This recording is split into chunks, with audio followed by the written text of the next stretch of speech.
मंडळी, रामकृष्ण हरी. शक्यतो मी असे व्हिडिओ बनवत नाही.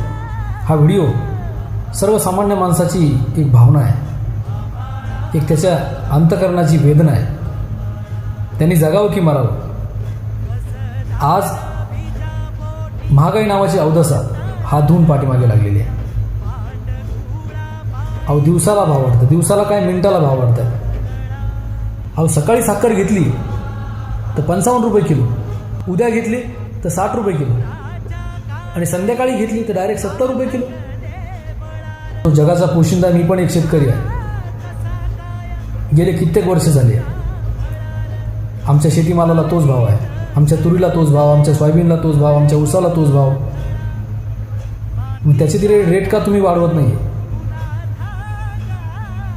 अहो, आमच्या कोथिंबीरीला जरा काय भाव आला की तुमचं बजेट कोलमडलं. अहो, आमच्या तुरीला जरा काय भाव आला की तुमचं बजेट कोलमडलं. आमच्या कांद्याला जरा काय भाव आला की तुमचं बजेट कोलमडलं.